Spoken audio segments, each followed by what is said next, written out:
নমস্কার বন্ধুরা, কেমন আছেন? আশা করি সবাই ভালো আছেন। মাই কিচেনে আপনাদের স্বাগতে। আমি আপনাদের জন্য নিয়ে এসেছি রুটির রেসিপি। কিভাবে ভাত দিয়ে রুটি বানাতে হয় সেইটা দেখাবো।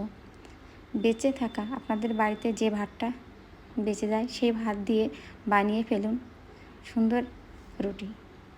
আমি এখানে রুটি বানানোর জন্য একটি থালা নিয়েছি, থালাতে ভাত নিয়েছি। ভাতগুলো আমার বেঁচে গিয়েছিল, সেই ভাত দিয়েই আপনাদেরকে আমি রুটি বানিয়ে দেখাবো।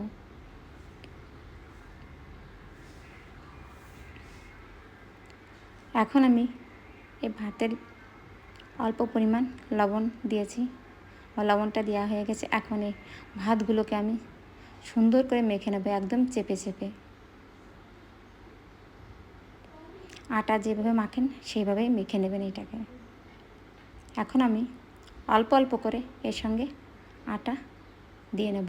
আটা দিলে জলদি এটা মাখতে সুবিধা হবে, হাতেও লেগে যাবে না।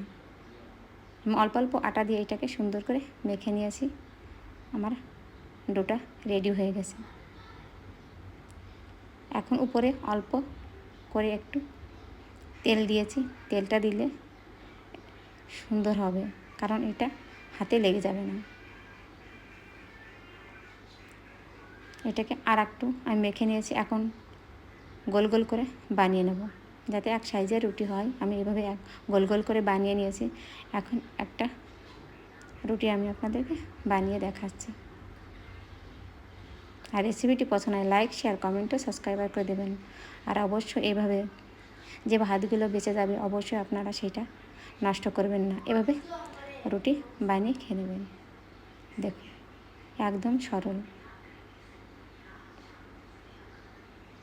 দেখুন, আমি এভাবে রুটিগুলো তাটা দিয়ে দিয়েছি। এখন এভাবে রুটিগুলো আমি ছেঁকে নেব। দেখুন বন্ধুরা, কত সুন্দর হয়েছে। এভাবে আমি রুটিগুলো এক এক করে ছেঁকে নিয়েছি। দেখুন, এই রুটিটা খেতে খুব সুন্দর হয়, একদম নরম তুলোর মতন। আপনারা মাংসর সঙ্গেও খেতে পারেন, সবজির সঙ্গেও খেতে পারেন। দেখুন বন্ধুরা, রুটিটা কত সুন্দর হয়েছে।